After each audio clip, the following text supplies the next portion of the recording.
आणि श्रद्धापूर्वक मथी मुंडन। बोलिए शांतिनाथ भगवान की जय, आचार्य भगवंत की जय। नमो अरिहंताणं, नमो सिद्धाणं, नमो आयर्याणं, नमो उत्थायाणं, नमो लोहे तव साहूणं। एतो पंचनमुकारो तव पावपणासनो, मंगलान् च सव्येतिं परमं हवै मंगलम्, परमं हवै मंगलम्। त्रिमिंदर स्वामी महाराज आपकी आज्ञा, भगवान आपकी आज्ञा, गुरु गुरुनी जी महाराज आपकी आज्ञा। सूत्र कृतांग सूत्र का अध्ययन करने की आज्ञा चाहते हैं। सुदर्शनस्य वजसो गिरीश पौच्चये महतो पौवयस्य, एतो वमे समणनाय पुत्रे जायि जसोदंसननानशीले, जायि जसोदंसननानशीले। त्रिविंदर स्वामी महाराज आपकी आज्ञा, भगवान आपकी आज्ञा, गुरु गुरुनी जी महाराज आपकी आज्ञा। परम आदरणीय, परम वंदनीय, परम पूजनीय 24 तीर्थंकर भगवान, पंच परमेश्वरी भगवान तथा ज्ञानी, ध्यानी, त्यागी, तपस्वी समस्त ऊर्जा महापुरुषों के चरणों में भाव पूर्वक वंदन। आराध्य गुरुदेव पूज्य श्री आचार्य भगवान तपसी जी महाराज साहब, पूज्य श्री माता जी महाराज साहब के चरणों में भाव पूर्वक वंदन। संस्कार भारती वाणीभूषण पूज्य श्री प्रीति सुधा जी महाराज साहब, पूज्य श्री अरुण प्रभा जी महाराज साहब के चरणों में भाव पूर्वक वंदन। यहाँ उपस्थित सभी धर्म प्रेमी, श्रद्धावान, जिज्ञासु भाइयों तथा सुशील बहनों, हम लोग सूत्र कृतांग सूत्र यानी सूर्य गणांग सूत्र के विषय में चर्चा कर रहे हैं। इस सूत्र को देख रहे हैं। इसमें दार्शनिक विषय का महत्व है। महत्वपूर्ण विषय यहाँ दार्शनिक है। इस सूत्र में दर्शन के बारे में बहुत सारी जानकारी दी गई है। और इस सूत्र के हमने पहले दूसरी जो क्लास हमारी हुई थी उसमें हमने देखा था कि पहला जो श्रुत स्कंध है, इसके 2 श्रुत स्कंध है। उसमें जो पहला श्रुत स्कंध है उसमें 16 अध्ययन है, ऐसा हमने कहा था। पर उस दिन जब हमने अध्ययन का नाम लिया था तो सिर्फ 15 अध्ययन लिए थे। एक अध्ययन को भूल गए थे, छूट गया था एक अध्ययन का नाम, और वो हमारी शीतल ब्रह्मचा जो है सांस से, उन्होंने मैसेज करके कहा कि महाराज जी आपने 15 नाम ही कहे, 16वां नाम नहीं कहा है। उसने इतने व्यवस्थित अपने डायरी में लिखे हैं, वो भी मुझे फोटो भेजा था। तो उसका वो जो एक अध्ययन रह गया था, 11 नंबर का अध्ययन है मोक्ष मार्ग करके। मोक्ष मार्ग नाम का 11वां अध्ययन है। पहला समय अध्ययन है, दूसरा वैतालीय, तीसरा उपसर्ग परिज्ञा, चौथा स्त्री परिज्ञा, 5वां नरक विभक्ति, 6ठा वीर स्तुति, 7वां कुशील परिभाषक, 8वां वीर्य, 9वां धर्म, 10 समाधि, 11 मोक्ष मार्ग, 12 समवशरण, 13 यथाख्यात यथा तथ्य, 14वां ग्रंथ, 15वां आदानीय और 16वां गाथा। इस प्रकार 16 नाम है। जो मोक्ष मार्ग है उसमें 2 प्रकार के भाव मार्ग बताए, एक प्रशस्त भाव मार्ग है, एक अप्रशस्त भाव मार्ग है। मतलब जो रत्नत्रय है, सम्यक दर्शन, ज्ञान, चारित्र, तप आदि जो है वो प्रशस्त भाव मार्ग है। और जो मिथ्यात्व, अविरति, प्रमाद, कषाय योग, ये जो है ये अप्रशस्त भाव मार्ग है। इसके बारे में वहां पर चर्चा हुई है मोक्ष मार्ग में। तो वो अपन जब आएगा अध्ययन तब देखने का प्रयास करेंगे। तो ये थोड़ी सी भूल हो गई थी, उसका सुधार हमने कर लिया है। आज हम देखने वाले हैं, हमने 3 गाथाएं देखी थी और 3 गाथाओं के माध्यम से बंधन क्या है और बंधन तोड़ने का उपाय क्या है, ये विषय शुरू में उन्होंने लिया हुआ है। भगवान ने बताया है कि बंधन क्या है। तो बंधन के जो भेद बताए थे, अविरति, कषाय, मिथ्यात्व, अविरति, प्रमाद, कषाय योग, ये सारे बंधन के कारण है। उसमें पहले उन्होंने सिर्फ अविरति, ये मुख्य कारण यहाँ पर बंध का बताया है। अविरति में पहले परिग्रह का विषय लिया था। दूसरी जो गाथा थी उसमें परिग्रह के बारे में हमने चर्चा की थी। और तीसरी गाथा जो थी उसमें भी परिग्रह के ही बारे में चर्चा की गई थी, अहिंसा के बारे में चर्चा की गई थी। मतलब जो अविरति के 5 भेद है, अहिंसा, प्राणातिपात, मुषावारा, दत्तादान, मैथुन और परिग्रह, ये जो 5 अविरति के भेद है, इनके बारे में पहले परिग्रह और अहिंसा, इन दोनों की चर्चा 2 गाथाओं में की थी। और उन दोनों में ही बाकी के असत्य, चौर्य और अब्रह्म आदि सब उसी में इंक्लूड हो जाते हैं। तो इस प्रकार हमने 3 गाथाएं देखी थी। आज हम चौथी गाथाएं चौथी गाथा देख रहे हैं। चौथी गाथा में भी बंधन का मुख्य कारण और बताया है। आसक्ति ये बंधन का मुख्य कारण है, तो उसके बारे में भी थोड़ी सी चर्चा चौथी गाथा में की है। फिर 5वीं गाथा जो है उसमें उत्तर दिया है उन्होंने कि किंवा जानम त्युट्टयि, मतलब ये जो हम कैसे जाने कि ये बंधन है और उसको कैसे किस प्रकार से हम तोड़ सकते हैं, तो उसका जवाब 5वीं गाथा में दिया है। और उसके बाद 6ठी गाथा से दर्शन का विषय शुरू होने वाला है। मतलब हमारा इन 5 गाथाओं में स्व सिद्धांत की स्थापना की है कि हम लोग मतलब जैन धर्म में या इन आगमों में, आगम की भाषा में तीर्थंकर परमात्मा की जो वाणी है उसमें उन्होंने सबसे पहले बताया कि आत्मा है, आत्मा का अस्तित्व होता है और आत्मा कैसे बंधनों में अटकती जाती है, बंधनों में बंध जाने के कारण से कैसे संसार का परिभ्रमण करती रहती है और इस बंधनों से मुक्त होने का उपाय भी होता है। तो ये मुख्य सिद्धांत की प्ररूपणा पहले 5 गाथाओं में की गई है।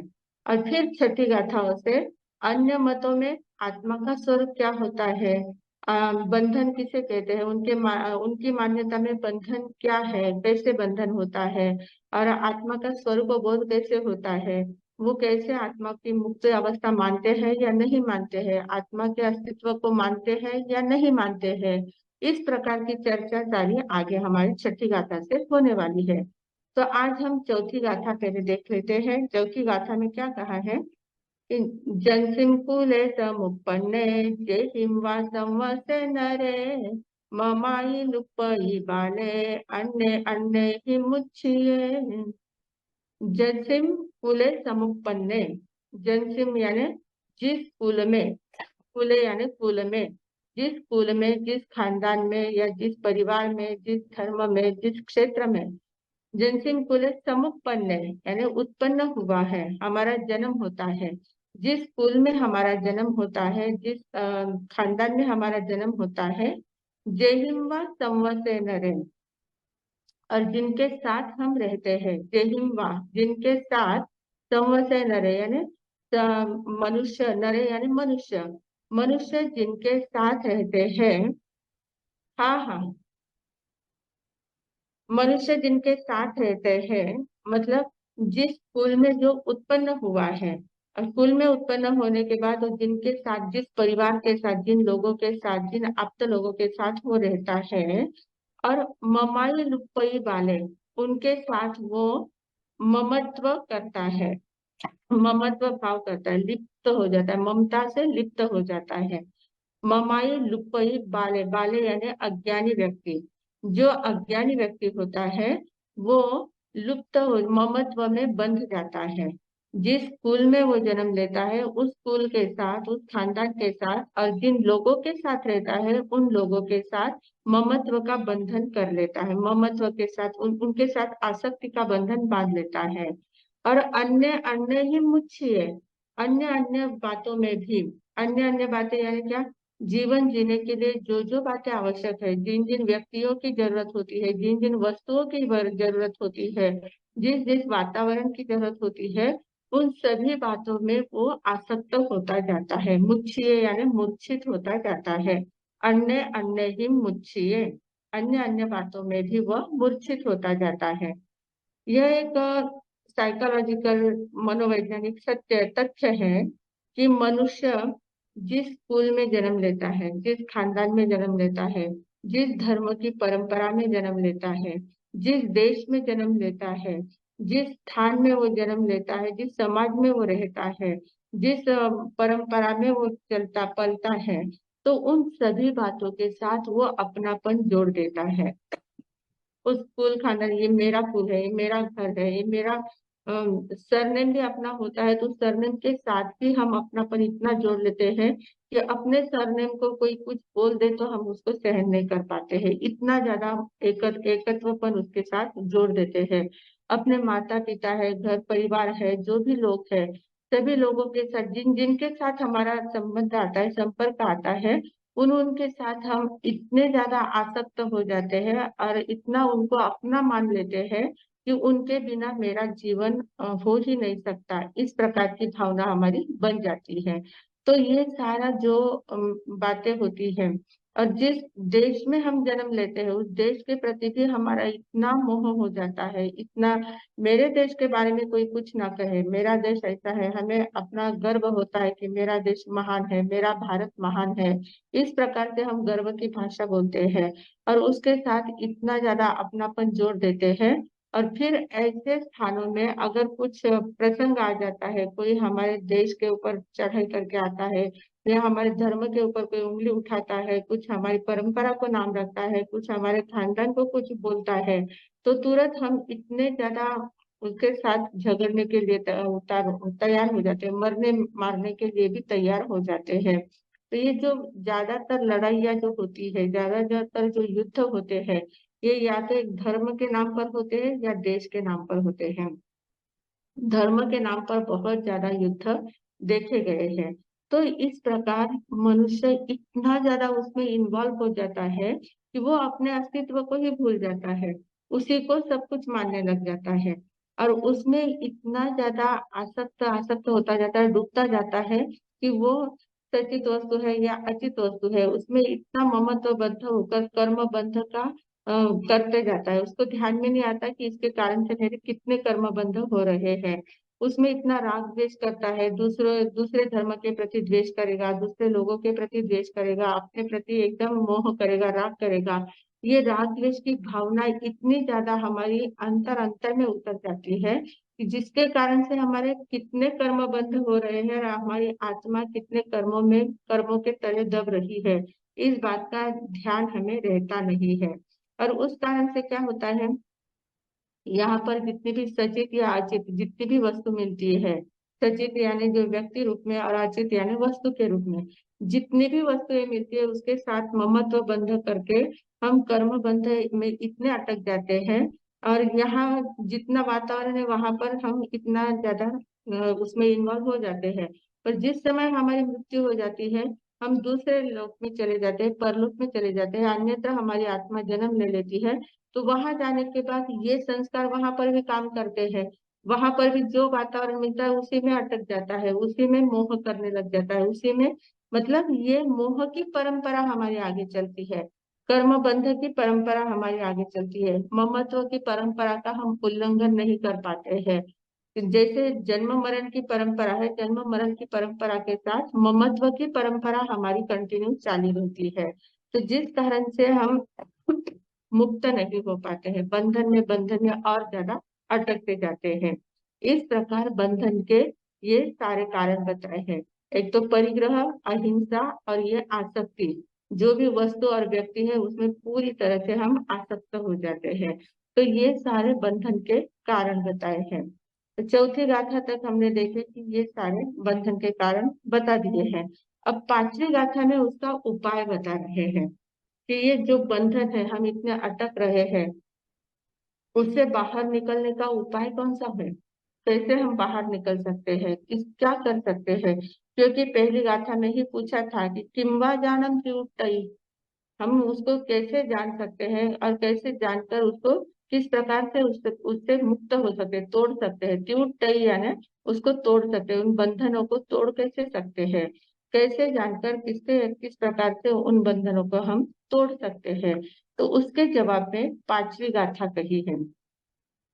पहले बंधन क्या है उस बारे में तीन गाथाएं कही, अब पांचवी गाथा में उस बंधन को कैसे तोड़ना है वो बता रहे हैं। वित्तम सोयरियाचेव सममेयं न तानहि संखाय जीवियं चैव कम्मोणाहुति उत्तहि। वित्तम सोयरियाचेव, वित्तम यानी धन आदि जो भी है, धन दौलत जो भी जितनी भी वस्तुएं हैं। सोयरिया यानी सहोदर भी होता है, मतलब जो हमारे सगे संबंधी है, भाई बहन है। सहोदर यानी एक ही उदर से जो उत्पन्न होने वाले होते हैं, भाई बहन जो होते हैं, माता पिता है, भाई बहन है, जो भी है। सर्वमेयम न ताड़यी, ये जितने भी है, मतलब जितनी भी वस्तुएं हैं और जितने भी व्यक्ति है जिनके प्रति मेरा इतना ज्यादा ममत्व है, इतना ज्यादा मोह है, इतना ज्यादा मैं सबके साथ बंध चुका हूँ, सबको अपना मानता हूँ, मैं सबका हूँ, सब मेरे है, इस प्रकार की भावना से हम इतने ज्यादा उसमें लिप्त हो जाते हैं। पर सर्वमेयम न ताड़यी, ताड़यी यानी ये मेरी रक्षा करने वाले कोई नहीं है। जब मेरे ऊपर प्रसंग आता है, मेरे शरीर में कोई व्याधि उत्पन्न हो जाती है, या मेरी मृत्यु सामने खड़ी है, मृत्यु के द्वार में मैं खड़ा हूँ, इतनी ज्यादा तड़प रहा हूँ, इतनी ज्यादा वेदना मुझे हो रही है, ऐसे समय में पूरे परिवार के लोग साथ में है, पूरा धन संपत्ति सब कुछ है, सब डॉक्टर्स इतने सामने खड़े हैं, सब कुछ होते हुए भी कोई मेरी रक्षा नहीं कर सकता। जिस समय मेरी आयु का बंध पूर्ण हो जाता है, आयु पूर्ण हो जाती है, तो मुझे इस शरीर को छोड़ के जाना ही पड़ता है। तो इस प्रकार ये सारा कोई भी हमारा रक्षक नहीं है, कोई भी हमारी रक्षा करने वाला नहीं है। यहाँ अशरण भावना की महत्ता बताई कि कोई शरण देने वाला कोई नहीं है, रक्षा करने वाला कोई भी नहीं है। सर्वमेयम न ताड़यी, ये सभी मतलब कौन, वित्तम सोयरिया सेवम, धन संपत्ति आदि जो है, सोयरिया यानी सगे संबंधी जितने लोग हैं, वे सारे अंतिम समय में मेरी रक्षा करने वाला कोई नहीं है। संख्याय जीवियम चैव कम्मोणाउ त्युट्टयि, संख्याय जीवियम चैव यानी इस जीवन में इस बात को ध्यान में लेना है। हम क्या करते हैं, हम जीवन जीते हैं, सभी के साथ में रहते हैं, परिवार एकदम अच्छा रहा, सब प्रकार की सुख सुविधा रही, मन जैसा सारा वातावरण रहा, तो हम उसमें इतने लिप्त हो जाते हैं कि हमें उसके बाहर कुछ दुनिया है, उसके बाहर कुछ जीवन का ध्येय है, लक्ष्य है, वो सारा भूल जाते हैं, और उसी में हम अटके रहते हैं, उसी में हम इतने ज्यादा लिप्त होते जाते हैं। तो ये सारा क्या है, संख्या है, ये जानना चाहिए, चिंतन करना चाहिए, मनन करना चाहिए कि इस जीवन के लिए मैं, जिस जीवन के लिए मैं इतना उपद्रव कर रहा हूँ, इतना उठा पटक कर रहा हूँ, इतना सबको लेके चल रहा हूँ, इतना सबके लिए इतना मेहनत कर रहा हूँ, तो ये सारा क्या है, ये मुझे कहाँ तक साथ देने वाला है, कब तक मेरे साथ ये सब कुछ रहने वाला है। जब तक मेरे पुण्य का उदय है, जब तक मेरी साता वेदनीय है, जब तक मेरे पुण्य साथ में है, तब तक ये सब कुछ मुझे साथ में रहेगा। कब मेरी पुण्यवाणी खत्म हो जाएगी और कब सबका साथ छूट जाएगा, मुझे पता भी नहीं चलेगा। देखते देखते पूरा वातावरण बदल जाता है। करोड़पति कब रोड़पति हो जाएगा उसका पता नहीं चलता है, कब रास्ते पे आ जाएगा। ये कर्म सिद्धांत इतना ज्यादा विचित्र है, तो ये कब किसको कहाँ उठा के बैठाएगा उसका कोई पता नहीं चलता है। कैसे कर्म कब उदय में आते हैं और कब सारा वातावरण बदल जाता है, इसका कोई भरोसा नहीं है। आज हम कितना देख रहे हैं, कोरोना जैसे काल में हमने देखा कितने प्रिय प्रिय व्यक्ति थे, पर जिनको कोरोना हो गया उनको हॉस्पिटल में एडमिट कर दिया। हॉस्पिटल में एडमिट करने के बाद कितनी भी प्रिय व्यक्ति हो, कितना भी प्रेम हो हमारा उसके साथ, पर हम न उसको देख सकते हैं न जान सकते हैं, और डॉक्टर्स ने कह दिया कि वो चले गए। चले गए तो डॉक्टर ही उनका सब अंतिम क्रिया कर देते थे, हमें उसके डेड बॉडी तक देखने को नहीं मिलती थी। इतना ज्यादा वास्तविकता का दर्शन हमने इस कोरोना के पीरियड में करा दिया था कि जीवन कितना क्षण भंगुर है, कितना क्षणिक है। फिर भी हम उसमें इतने आसक्त हैं, फिर भी हम चेतते नहीं है, फिर भी जागरूक नहीं हो पाते हैं, चिंतन नहीं कर पाते हैं। ये कितनी बड़ी हमारी मूर्खता है। तो उन्होंने क्या कहा कि संख्याय जीवियम चैव, इन सभी बात को जानना है, जीवन क्या है, इन जीवन कितना क्षण भंगुर है, इन सभी बातों को जानकर कर्मोणाउ त्युट्टयि, कर्मों से इन कर्म बंधन से हमें मुक्त होना है, इन कर्मों को हमें छोड़ना है, मतलब इस आसक्ति से हमें मुक्त होना है। मालूम है कि ये कोई मेरा रक्षक नहीं है, सबके साथ रहना, ऐसा मैं नहीं कहती हूँ कि तुरंत घर बार छोड़ के दीक्षा ले लो या संन्या कहीं वानप्रस्थाश्रम ग्रहण कर लो, कहीं चले जाओ, ऐसा नहीं कहती हूँ। भागना नहीं है, पर जागना है। संसार में रहकर हमें संसार से भागना नहीं है, पर संसार में रहते हुए संसार में ही जागना है, जागृति लाना है। और जागृति लाकर हमें देखना है, सबकी वास्तविकता ध्यान में लेना है कि कैसी वास्तविकता है, कैसा संसार है। इसलिए एक नीतिकार ने एक सुंदर श्लोक लिखा हुआ है कि धनानि भूमौ पशवश्च गोष्ठे, धनानि भूमौ पशवश्च गोष्ठे, दारागृहे बन्धुजना श्मशाने, देहाश्रितायां लोक परलोक मार्गे, धर्मानुगो गच्छति जीव एकः।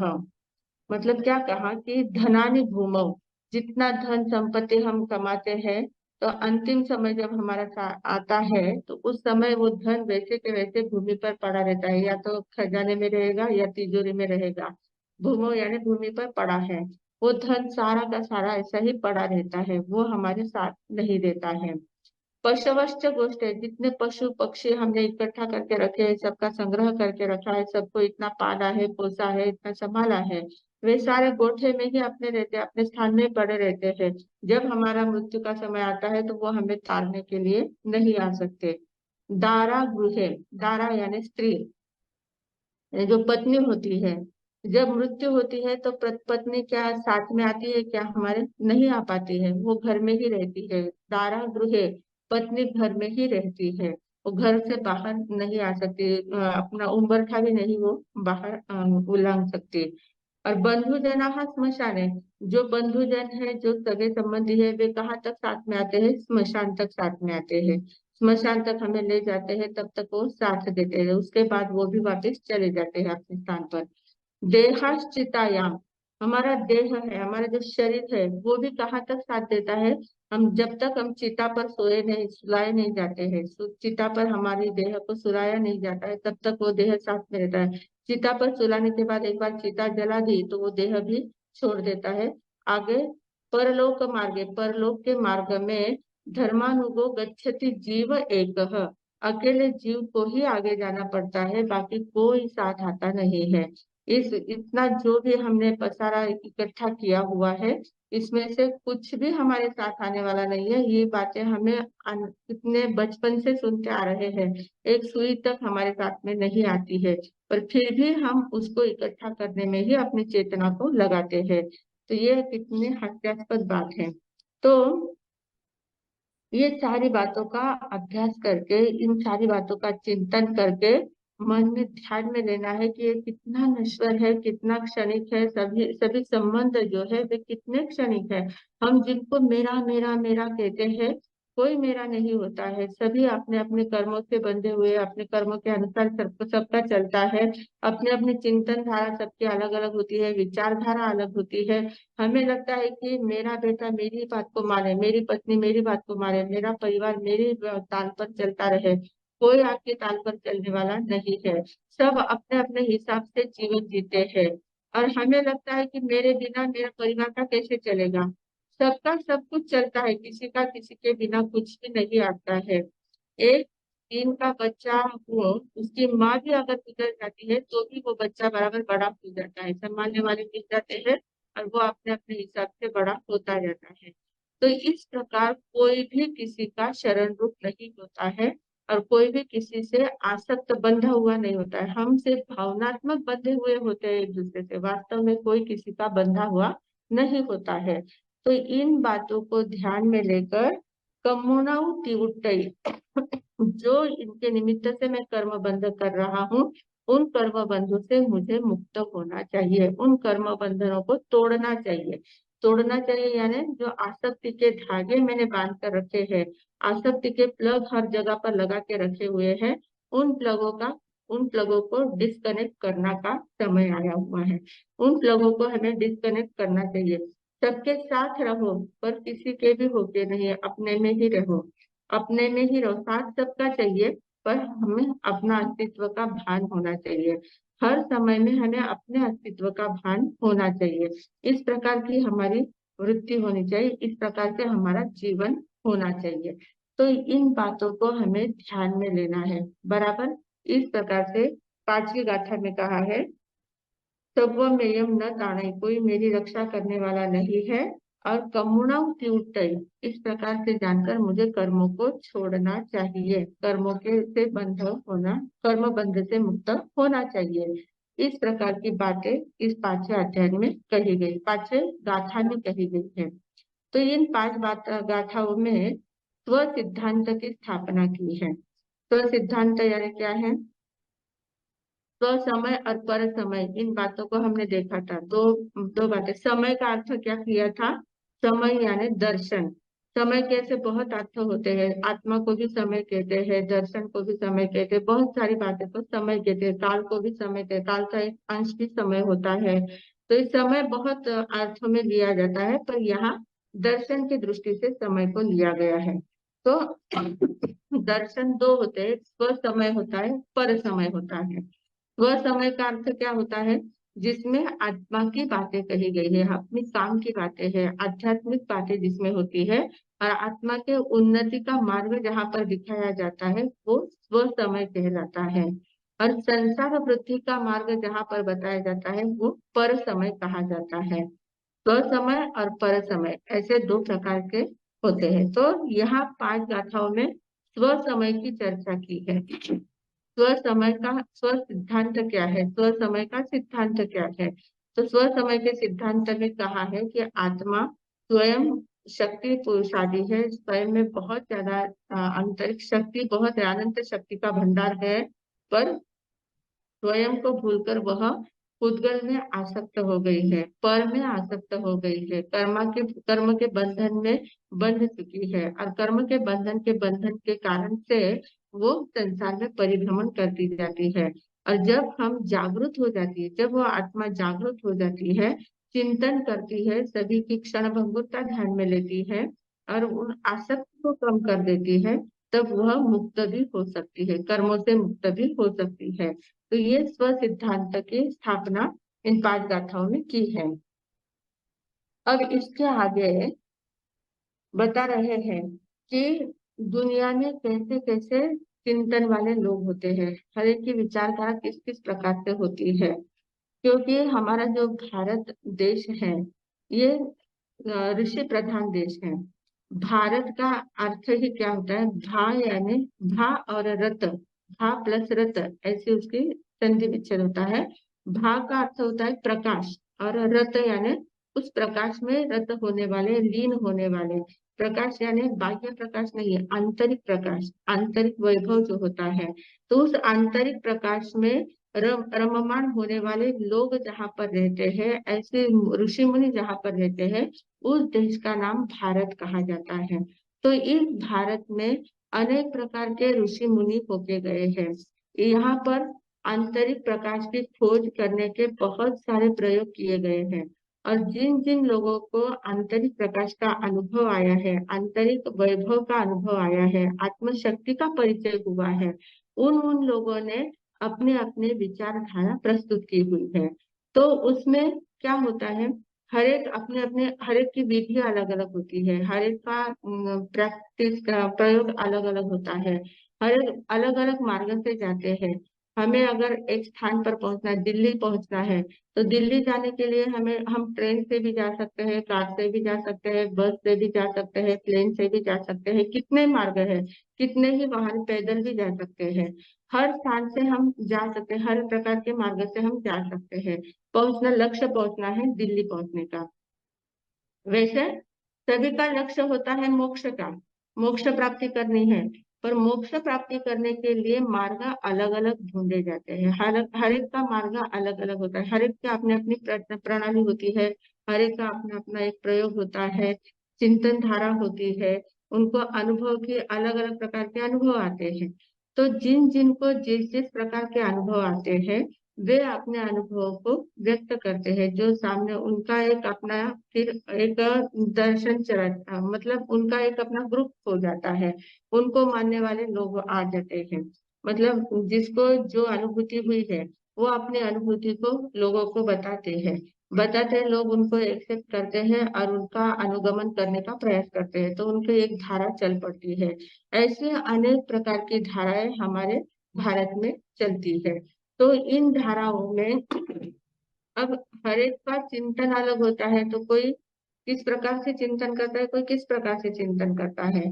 कोई आत्मा को एकदम शुद्ध रूप में आत्मा को मानता है, आत्मा परिवर्तनशील है, कर्म बंध में बनती है, इस प्रकार से बनती भी है, मुक्त भी हो सकती है, स्वयं ही पुरुषार्थ करती है। इस प्रकार से आत्मचिंतन एक धारा में चलता है। दूसरी एक धारा होती है, उन लोगों का कहना होता है कि आत्मा तो है पर वो कूटस्थ नित्य है, वो नित्य होती है, वो परिवर्तन उसमें होता ही नहीं है, अनादिकाल से है, अनंत काल तक ऐसी ही रहने वाली है। ये सारी माया है, जो भी दिखता है वो सारा माया है, माया का बाजार है, और आत्मा स्वयं कूटस्थ नित्य है। इस प्रकार की मान्यता वाले भी लोग होते हैं।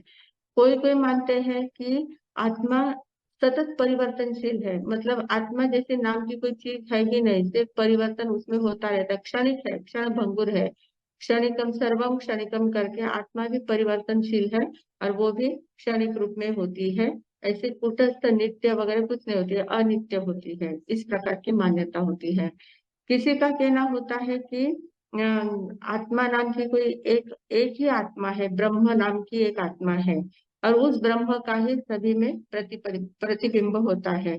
जैसे आकाश में सूर्य एक होता है और बहुत सारे बर्तनों में हमने पानी भर के रखा है, तो हर एक बर्तन में सूर्य का प्रतिबिंब पड़ता है। तो जिस प्रकार हर एक बर्तन में सूर्य का प्रतिबिंब पड़ता है, हमें लगता है कि इतने सूर्य है, तो उसी प्रकार आत्मा एक ही है, और उसका प्रतिबिंब हर एक शरीर में पड़ता है, और हर एक शरीर में हमें लगता है कि आत्मा है, अलग अस्तित्व है, पर अलग अस्तित्व कुछ नहीं है, सिर्फ एक ब्रह्म ही सत्य है, बाकी सब ब्रह्मम सत्यम जगन मिथ्या, इस प्रकार की उनकी धारणा होती है। कोई लोग होते हैं कि जो कहते हैं कि आत्मा स्वयं कुछ करती नहीं है, सब ईश्वर करता है, ईश्वर ही उसको सुख देता है, दुख देता है, जो भी करता है सब ईश्वर करने वाला है, आत्मा स्वयं कुछ नहीं करती है। कोई लोग कहते हैं कि आत्मा और प्रकृति दो ही चीजें होती है, तो उसमें प्रकृति का ही सारा बाजार चलता, काम कार्य चलता रहता है, प्रकृति ही सब कुछ करती है, आत्मा से तटस्थ रहती है, पुरुष आत्मा, पुरुष यानी आत्मा, और आत्मा ही एकदम तटस्थ रहती है, वो कुछ करती नहीं, न करता है, न भोगता है, न कुछ नहीं करता है, सब प्रकृति करती है, उसमें सिर्फ वो रहती है। इस प्रकार से अलग अलग प्रकार की मान्यताएं बहुत लोगों की होती है, और इनको एक एक का पूरा बेस होता है, उनके इतने सूत्र होते हैं, उनके सिद्धांत होते हैं, उनके शास्त्र होते हैं, और वो अपने अपनी बात को प्रमाणित करने का प्रयास करते हैं, उनको कहते हैं दर्शन। तो ऐसे अलग अलग प्रकार के दर्शन की मान्यताएं हैं।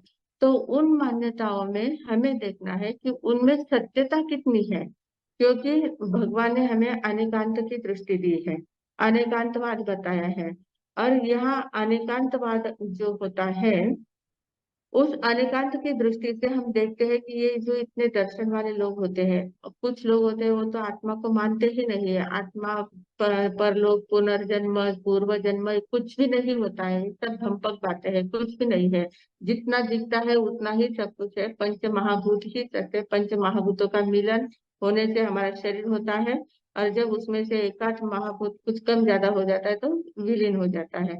जब पंच महाभूत बन जाते हैं, इकट्ठे आ जाते हैं, तो उसमें थोड़ी सी चैतन्यता निर्माण हो जाती है, जीवंतपना आ जाता है, और हमें लगता है कि वो आत्मा है, आत्मा नाम की कोई चीज है नहीं। इस प्रकार की मान्यता वाले भी लोग हैं संसार में, उनको चारवाक दर्शन कहते हैं। इन सभी दर्शनों का वर्णन यहाँ पर इस शास्त्र में अपना आने वाला है। तो इस प्रकार की मान्यता वाले लोग हैं, और उनके भी अपने अपने शास्त्र है, उनकी भी अपनी अपनी एक परंपरा है, उनके भी अपने अपने विचार है, और वो अपने विचारों में इतने मजबूत होते हैं कि वो अपने ही बात सत्य है साबित करने का प्रयास करते हैं। तो हमें देखना है कि ये सारे जो मान्यता वाले लोग हैं, उनमें और हमारे दर्शन में क्या अंतर है। इन सभी का पर सिद्धांत कहा जाता है। हमारे जो आत्मा की बातों का जो विषय चलता है वो स्व सिद्धांत कहा जाता है। तो इस स्व सिद्धांत पर सिद्धांत में क्या अंतर है, क्यों पर सिद्धांत एकांतवाद जैसा लगता है, क्यों स्व सिद्धांत अनेकांतवाद जैसा लगता है, तो इन बातों का चिंतन करना है, हमें तुलनात्मक अध्ययन करना है। तो इस दृष्टि से हम इस शास्त्र को पढ़ने वाले हैं। तो इसको पढ़ने से पहले ये जो जितने भी मत मतांतर है, उन मत मतांतरों को पढ़ने के पहले हमें देखना है कि मिथ्यात्व क्या है और सम्यक्त्व क्या है। इन दो बातों का जब तक हमें भेद बराबर ध्यान में नहीं आ जाता, मिथ्यात्व की परिभाषा जब तक हमारे ध्यान में नहीं आ जाती, तब तक हम उनकी दृष्टि को समझ नहीं पाते हैं। तो मिथ्यात्व कहते किसको है? मिथ्यात्व का अर्थ क्या होता है? मिथ्यात्व का अर्थ होता है कि जो जैसा है उसको वैसा नहीं मानना, विपरीत मान्यता। मतलब झूठ मानना ऐसा भी नहीं है, सत्य मानना भी नहीं है, झूठ मानना भी नहीं है, विपरीत मान्यता। जो विपरीत मान्यता होती है, जिसको हम झूठ भी नहीं कह सकते और सत्य भी नहीं कह सकते, ऐसी जो मान्यता होती है उसको मिथ्यात्व कहते हैं। और ये मिथ्यात्व कैसा होता है? मिथ्यात्व की दृष्टि मिथ्या हो जाती है, ऐसे विपरीत मान्यता वाली दृष्टि हो जाती है। वो स्व और पर में भेद नहीं ला सकता। स्व स्व यानी आत्मा और पर यानी सब बाकी के अन्य अन्य जितनी भी चीजें हैं, वो सारी पर है। तो पर और स्व इन दोनों में भेद का अनुभव नहीं कर पाता, दोनों में एक रूपता लाता है। शरीर यानी ही मैं हूँ, परिवार यानी ही मैं हूँ, ये सारा जो जो भी बातें हैं वो सारा सभी में मैं पना स्थापित करता है। तो ये मिथ्या धारणा होती है। तो स्व और पर में वो एक रूपता स्थापित करता है। और जो मिथ्या दृष्टि होता है, जिसकी दृष्टि मिथ्या होती है, पर में जो अटक जाता है, वो क्या करता है? वो अपरिचित को पहचान नहीं पाता है, परिचित में ही अटका हुआ रहता है, अपरिचित को नहीं पहचान पाता है। अपरिचित क्या है?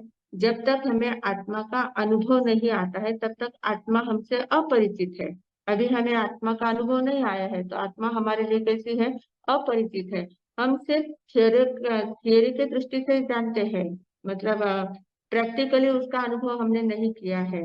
थियोरेटिकल हमने अनुभव किया है, पढ़ा बहुत है, आत्मा की शक्ति ऐसी होती है, आत्मा में अनंत ज्ञान है, अनंत दर्शन है, अनंत शक्ति है, अनंत विद्य है, सब कुछ अनंत बातें हैं, बहुत ज्यादा शक्ति है, सब कुछ है आत्मा में, अनंत ज्ञान है, सब कुछ है। पर आत्मा क्या है वो हमने अभी तक नहीं देखा है, मतलब उससे हम अपरिचित है। हमने अमेरिका की बातें सब कुछ सुन ली कि अमेरिका ऐसा इतना बड़ा देश है, वहां पर ऐसा ऐसा है, सब कुछ हम जान लिए हैं, उन किताबों में पढ़ा है या सभी ऐसा देख लिया है, जानकारी प्राप्त कर ली है। पर जब तक अमेरिका जाकर प्रत्यक्ष नहीं देखते हैं, तब तक हम उससे परिचित नहीं हो पाते हैं। ये सारा परिचय हमारा कैसा है? ये शाब्दिक परिचय है। आत्मा का हमें शाब्दिक परिचय कर लिया है, पर प्रायोगिक परिचय नहीं किया, प्रयोगात्मक परिचय हमने नहीं किया है। प्रयोग की दृष्टि से हमने, प्रत्यक्ष दृष्टि से हमने उसका अनुभव नहीं किया है। तो अपरिचित को जानने के लिए हम परिचित का आश्रय लेते हैं, परिचित चीजों का आश्रय लेते हैं। कैसे परिचित चीजों का? कि जैसे शरीर हम जानते हैं, संसार को हम जान रहे हैं, जो जो भी चीजें हमें दिखती है उन सभी को हम जानते हैं। तो इन सभी चीजों को जानने के बाद उसमें हम देखते हैं कि ये जो जो परिचित चीजें हैं, इन चीजों में आत्मा रहती है, शरीर में आत्मा रहती है, गति है, जाति है, शरीर है, इन सभी बातों से हम परिचय करते हैं आत्मा का, परिचय करते हैं। इन बातों में आत्मा है, इन परिचित बातों में आत्मा है, पर उस आत्मा का अनुभव जब तक नहीं होता है, तब तक इन परिचित चीजों का कोई महत्व होता है कि इसके द्वारा हम आत्मा को जान सकते हैं। शरीर है तो शरीर के ही द्वारा हम, शरीर के माध्यम से हम ध्यान साधना करेंगे, हम उसका अनुभव लेने का प्रयास करेंगे, इससे हम थोड़ा सा स्थिर होने का प्रयास करेंगे, तभी हमें आत्मा का प्रमाण मिल सकता है। तो इन परिचित बातों के द्वारा हम अपरिचित का ज्ञान कर सकते हैं। पर जो मिथ्या दृष्टि लोग होते हैं वो क्या करते हैं? परिचित बातों में ही अटक जाते हैं, इसी में अटक जाते हैं। आत्मा शरीर, आत्मा ऐसी चारों गति में भटकती है, ऐसे शरीर प्राप्त करती है, ऐसे आत्मा का सारा स्वरूप वो देखते हैं, उसी में अटक जाते हैं। वास्तविक का, अपरिचित का परिचय वो नहीं कर पाते हैं। तो और जो यथार्थ है उसमें श्रद्धा नहीं होती। मिथ्या दृष्टि जो लोग होते हैं उनका क्या होता है कि जो यथार्थ बातें हैं, यथार्थ यानी क्या? जो शाश्वत बातें हैं, जो सत्य बातें हैं, द्रव्य की बातें हैं, अनादि अनंत काल तक जो रहने वाली बातें हैं, तत्व की बातें होती है, उन बातों पर उनकी श्रद्धा नहीं होती है। और जो अयथार्थ बातें हैं उनमें उनकी पूरी श्रद्धा होती है। अयथार्थ बातें यानी जो दिखता है सारा, जो कुछ हमें अनुभव में आता है, जो दिखता है, जो संसार हम देख रहे हैं, जो चला रहे हैं, जो जिन बातों का हम अनुभव कर रहे हैं, ये सारा कैसा है? अयथार्थ है, ये वास्तविक नहीं है, ये सारा क्षणिक है। इसमें हम रहते हैं, जीवन जीते हैं, पर इसमें अटकना ये हमारा लक्ष्य नहीं है, इससे अलिप्त होना ये हमारा लक्ष्य है। पर हम उसी में अटकते हैं और उसी पर श्रद्धा करते हैं कि मेरा परिवार ही मेरा रक्षक है, मेरा धर्म ही मेरा रक्षक है, मेरा देश ही मेरा रक्षक है। इस प्रकार इन बातों में ऐसे लिप्त हो जाते हैं कि उनको अपने से अलग नहीं कर पाते हैं। तो मिथ्या दृष्टि की धारणा क्या होती है? तत्व यथार्थ बातें जो है उसमें तो श्रद्धा उसकी नहीं होती है, पर जो अयथार्थ बातें हैं उसी में वो अटकता रहता है। मतलब क्या है? यथार्थ में श्रद्धा नहीं होना ये उसकी मूढ़ता है। बात ध्यान में लेना है कि मिथ्यात्व की अवस्था कैसी होती है, मिथ्यात्व की अवस्था कैसे होती है कि जो यथार्थ बातें हैं उस पर श्रद्धा नहीं रखना ये उसकी मूढ़ता है, मूर्खता है। वो अज्ञान दशा है उसकी। उस अज्ञान अवस्था के कारण से वो यथार्थ बातों को समझ नहीं पाता है, ये उसकी अज्ञान दशा हो गई। और अयथार्थ में जो श्रद्धा रखता है ये उसकी वैचारिक अवस्था हो गई। वैचारिक अवस्था के कारण से वो चिंतन मनन करता है कि हाँ ये मेरा है, वो मेरा है, ये मैंने खड़ा किया हुआ है, इसका पुरुषार्थ मैं करूंगा तो ऐसा काम करूंगा, ऐसा बिजनेस करूंगा, ऐसे पैसे कमाऊंगा, ऐसे परिवार को चलाऊंगा। इन सारी बातों में जो चिंतन करता है ये वैचारिक चिंतन है, और ये सारा पर में श्रद्धा रखता है, अयथार्थ में श्रद्धा रखने का काम है। तो ये दो बातें हैं, एक अज्ञान अवस्था और एक वैचारिक अवस्था, मूढ़ वैचारिक अवस्था। तो इन कारण से उसकी धारणा मिथ्या बन जाती है। तो इस मिथ्या धारणा में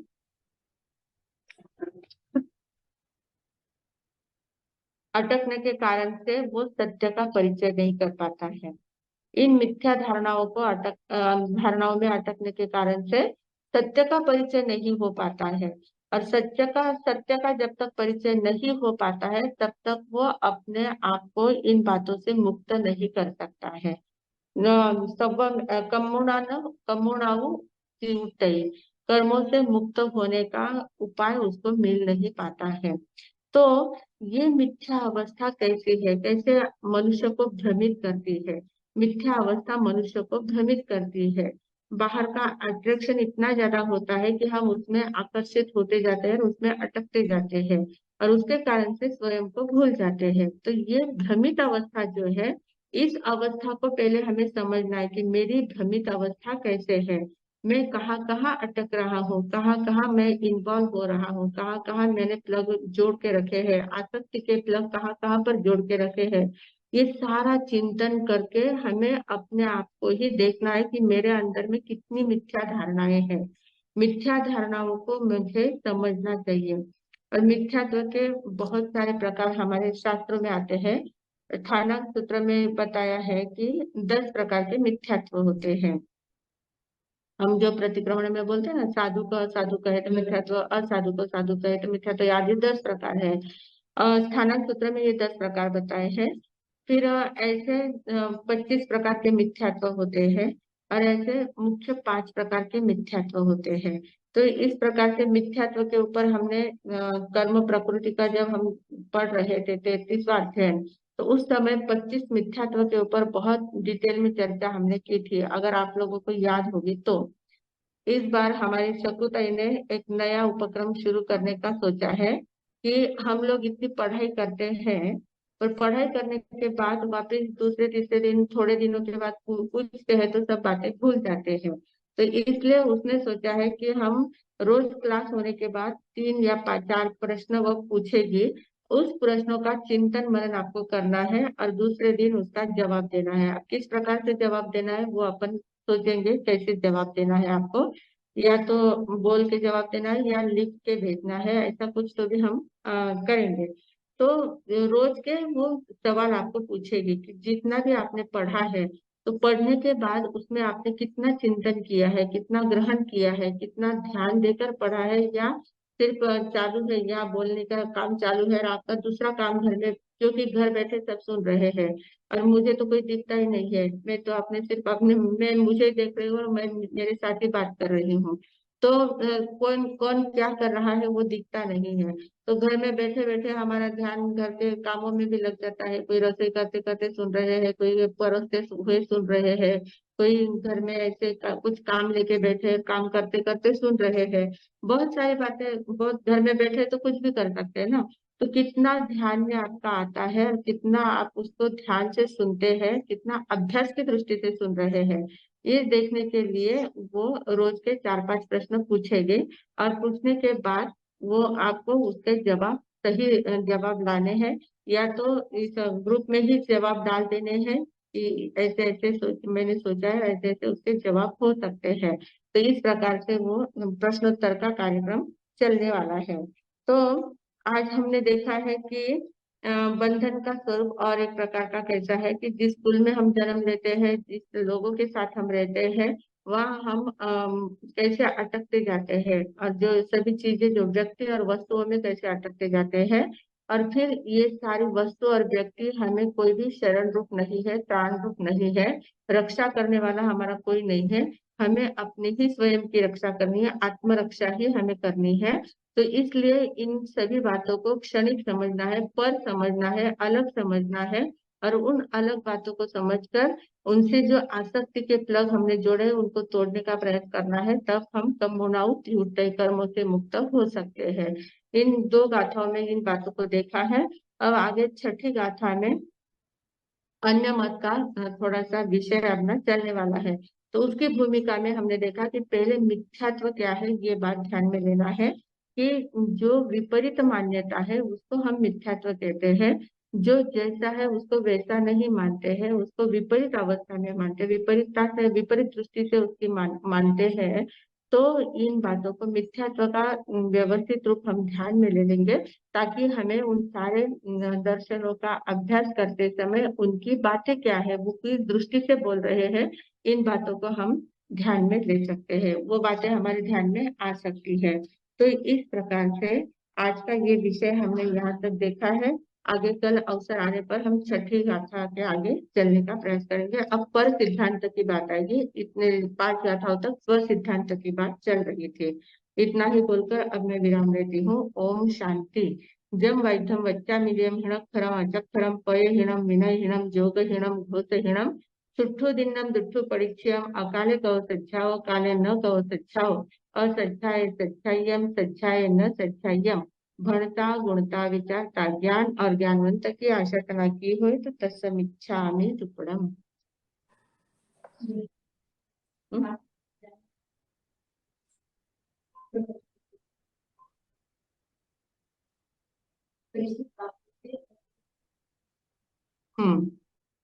मथानंदन मथानंदन मानसा सभी जिज्ञासु साधकों को भावपूर्वक जय जिनेन्द्र।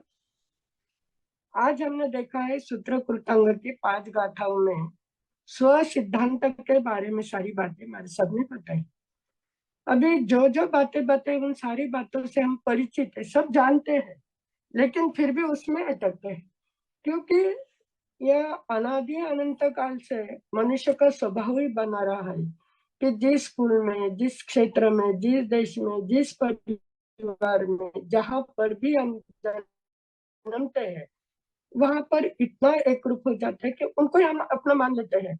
और उस मानने में आसक्ति इतनी बड़ी बनी रहती है कि पता है कि ये सारा नश्वर है, एक दिन सारा छोड़ के जाना है, कोई साथ में आने वाला नहीं, कोई रक्षक नहीं, सारी बातें जानते हुए भी उसमें ही अटकते रहते हैं।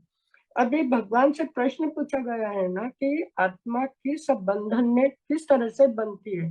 तो योग और कषय के कारण हमारा क्या होता है, बंध होता है। और दूसरा महत्वपूर्ण क्या है कि परिग्रह यानी मूर्छा भाव आसक्ति के कारण ही उस चक्कर में अटकते रहते हैं। अभी यहाँ सब बातों में हम अटके हुए, जिस समय ये आत्मा इस शरीर से निकल जाएगी, नए स्थान पर जन्म लेगी, यहाँ का उस क्षण में सारा कुछ भूल जाते हैं और जहाँ जन्म लेते हैं वहां पर उसी को ही अपना मानने लगते हैं। इस कारण से हमारी जन्म मरण की परंपरा सतत चल रही है। इससे मुक्त होने का मार्ग क्या है, यह बताने का सूत्र कृतांग में सारा प्रयास किया है कि मिथ्यात्व अवस्था जो हमारी है, यथार्थ बातों का परिचय होने ही नहीं देती। हम क्या है, जो परिचित है उसको ही परिचित मानते हैं, अपरिचित से परिचय करना जानते ही नहीं। आत्मा के बारे में शाब्दिक बहुत कुछ सुन लिया है लेकिन आत्मा दिखती नहीं है, हमारे से अपरिचित है, लेकिन उसके लिए प्रयास हमारा अभी तक शुरू नहीं हुआ है। अभी जानकारी मालूम हो गई है, और जब बात बार बार एक बात सुनते हैं तो निश्चय में मन में विचार आता है कि सही में क्या है, यह जानने का हमें क्या करना है, प्रयास करना है। तो जो महत्वपूर्ण 5 गाथाओं में सारी स्व सिद्धांत की बातें बताई, और ये सारा जानने के बाद भी इस संसार में इतने रचे पचे, इतनी उठक पुटक करते हैं, लेकिन सब छोड़ के जाना है या मानते हुए भी अंतिम क्षण तक इस मोह में ही हम अटके हुए हैं। तो अभी जिस समय हमें जानकारी हो रही है कि हमें यहाँ से तो जाना, ये पक्की बात है, जिसका जन्म उसकी मृत्यु निश्चय में है। और एक बात वो भी जाने, कितना भी इकट्ठा किया, परिग्रह कितना भी व्यक्ति का वस्तु का किया, लेकिन साथ में तो कुछ आने वाला नहीं है। तो एक धारणा पक्की कर लेनी सभी ने कि जब तक आत्मा इस शरीर में है, तब तक जो जो मैंने इकट्ठा किया है उसके साथ मेरा जो स्नेह का बंधन, आसक्ति का बंधन रहा। लेकिन आज से ही हमेशा चिंतन करते रहना कि जिस समय यह आत्मा इस शरीर से निकल जाएगी, यहाँ से कोई भी व्यक्ति के साथ या व्यक्ति वस्तु के साथ मेरे आसक्ति के बंधन नहीं है। क्योंकि अगर हम इस बंधन से मुक्त नहीं होते तो जन्म मरण की परंपरा हमारी ऐसी ही चालू रहेगी। अभी यहाँ से जो हमने अधिकार जमा रखा है, हमने जो कहा है कि मैंने लाया है, मैंने किया है, तो सारे अधिकारों को छोड़ना है, सारे मोह के बंधन को छोड़ना है, सारे अस्तित्व को छोड़ना है। और हम बोलते हैं कि अंतिम समय में कोई सुनाने वाला आएगा, वो सुनाएगा, उस समय सुनने की स्थिति होती नहीं है। क्योंकि एक तो शारीरिक वेदना और जाने की वेदना, दोनों दो वेदना होती है, तो उस समय आप कुछ नहीं कर पाते। अभी सभी कैसे हम एकदम सावध अवस्था में सब जानते हैं। अभी से ही अगर हमने ये चिंतन शुरू कर दिया कि बस यहाँ पर ये नाटक जैसा है कि जीवन का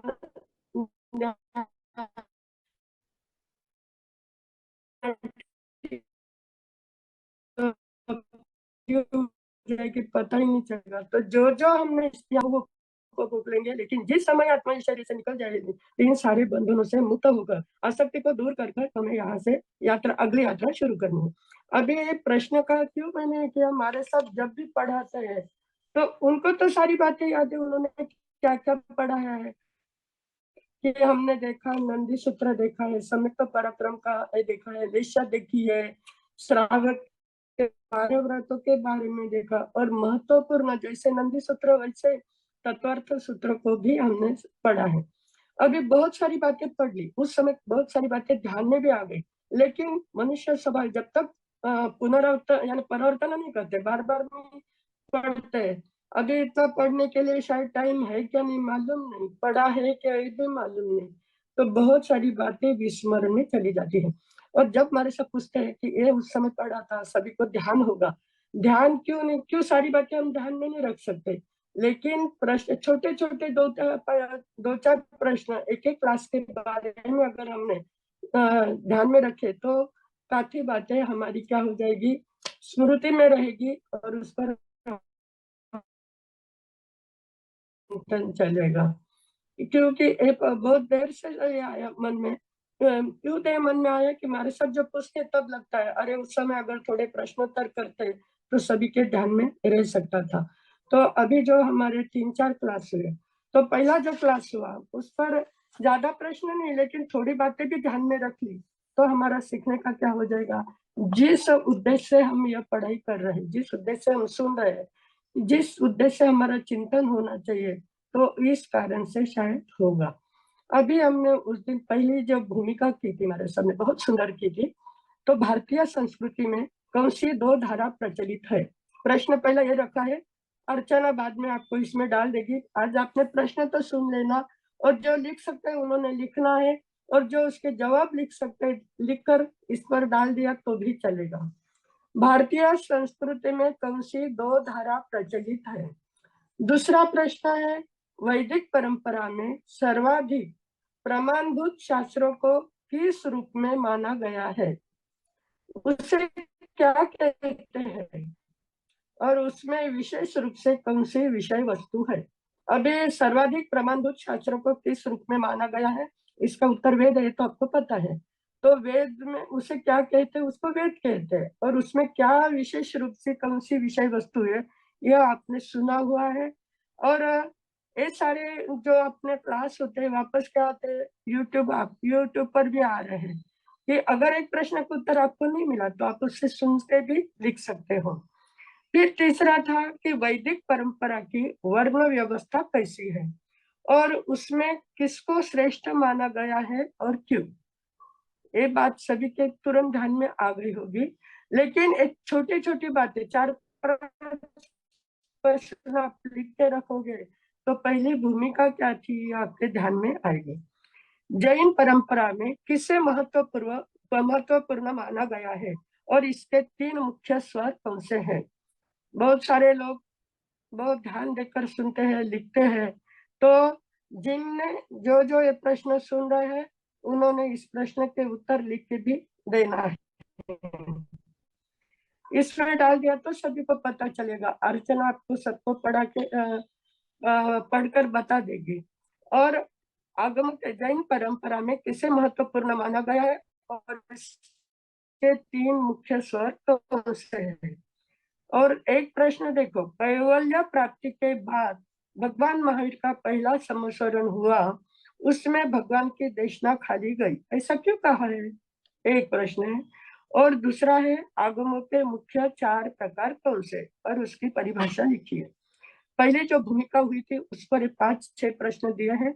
जो भी जिसको भी याद होगा, जिसने बहुत शांति से सुना है, अगर गड़बड़ी में हम भूल गए होंगे तो लिखकर आपके पास प्रश्न के जवाब आने वाले हैं। तो उतना भी आपने ध्यान रख लिया तो काफी चिंतन हमारा शुरू हो जाएगा और बहुत सारी बातों से आप परिचित हो जाएंगे। मैंने तीनों क्लास के प्रश्न निकाले हुए हैं, लेकिन एक साथ में इतने प्रश्न दिए तो थोड़ी गड़बड़ हो जाएगी। तो पहले जो भूमिका हुई थी उस पर मैंने 5-6 प्रश्न दिए हैं और आप सभी ने सुना है और मुझे लगता है कि निश्चय में चिंतन करके इसका जवाब देने वाले हैं। और अर्चना के पास उस प्रश्न के जवाब आ जाएंगे तो अर्चना पढ़ के बताएगी। तो जिसने नहीं लिखा है उनको वो बातें, क्योंकि वापस रिपीट होगा तो सभी के अच्छी तरह से ध्यान में रहेगा। आपको अच्छा लगता है तो क्रम जारी रखेंगे, आपको लगता है कि बहुत ये हो रहा है तो रुक जाएंगे, लेकिन मुझे लगता है कि अभ्यास की दृष्टि से अच्छा रहेगा। तो सभी ने इस पर चिंतन करना है। इसी मंगल भावना के साथ मैं विराम देती हूँ।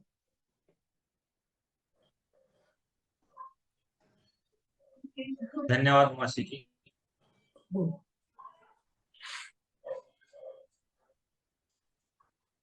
प्रश्न आपको इस पर डाले जाएंगे और आपसे उत्तर लिए जाएंगे। अभी किसी ने लिखा होगा, किसी ने नहीं लिखा होगा, तो प्रश्न वापस इस पर डालेंगे। हाँ शीतल,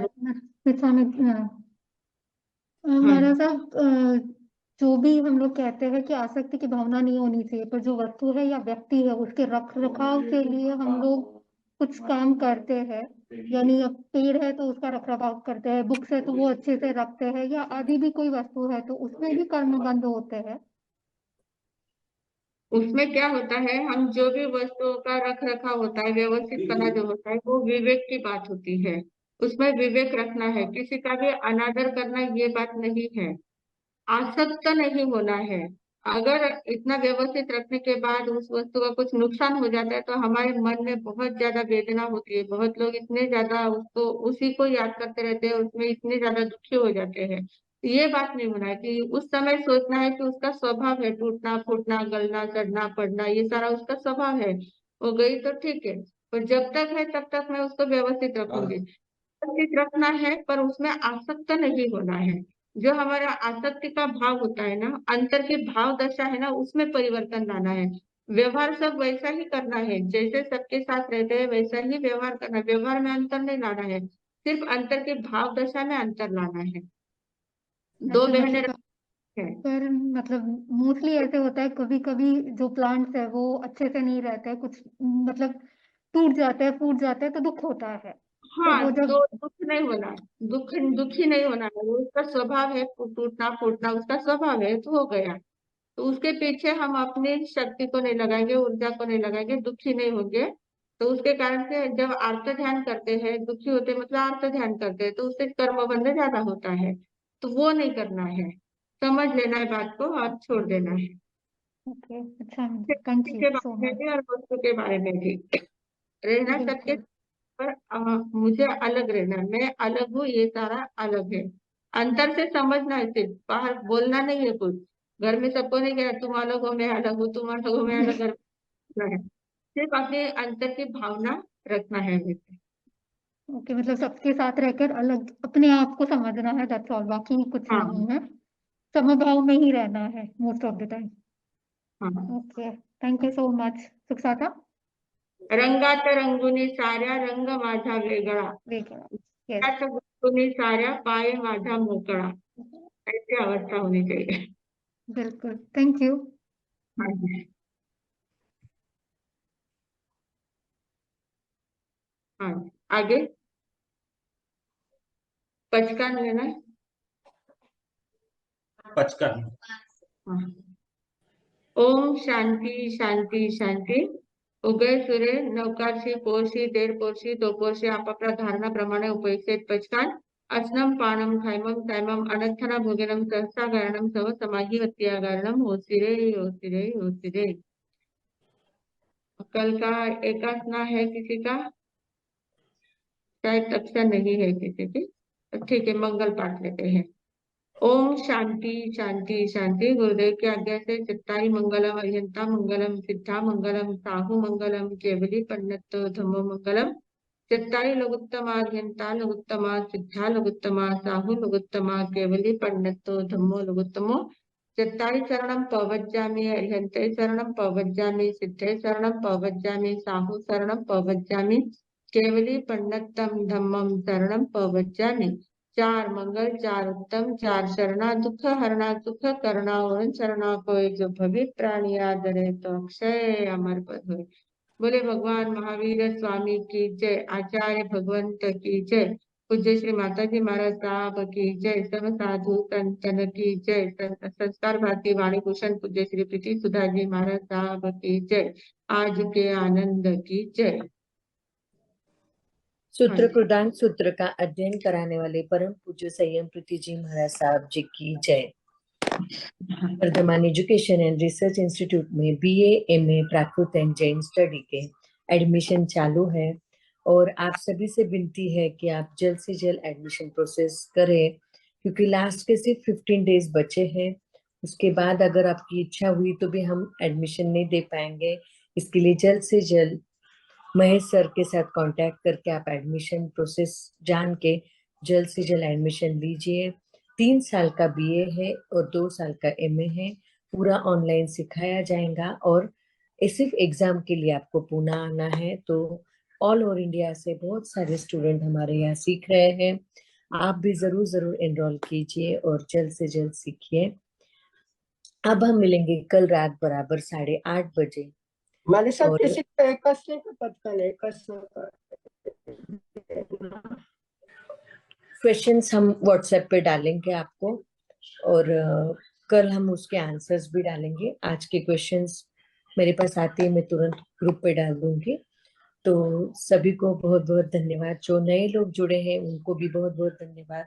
बहुत सारे जन थर्सडे और फ्राइडे को भी मैसेज करते हैं कि आज का क्लास कितने बजे है। तो हमारा class Monday Wednesday Thursday, Monday Tuesday Wednesday तीनों दिन, सोमवार मंगलवार बुधवार तीनों दिन 8:30 से 9:30 चलता है और गुरुवार शुक्रवार शनिवार रविवार छुट्टी रहती है।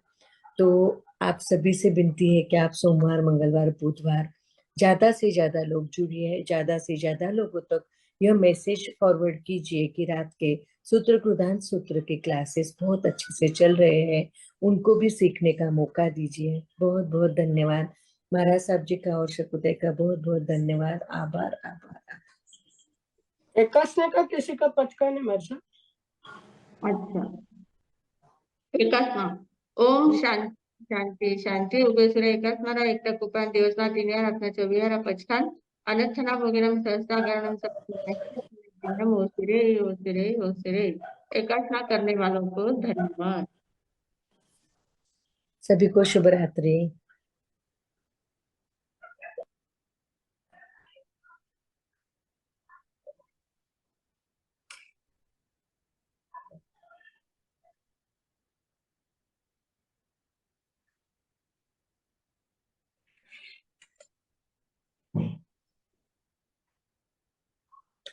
आई एम बिल है किसी का। ओम शांती शांती शांती उगय से अंगिलरा एकटा कुपरान दिवसना तिन्या रत्नाच्या विहारा पचकान 5 विगेरा पचकान अनर्थना भोगिनम सहस्त्रागरणम सब समागी हत्यागरणम ओसिरे ओसिरे ओसिरे। आइंडिल करने वालों को धन्यवाद। हाँ जी।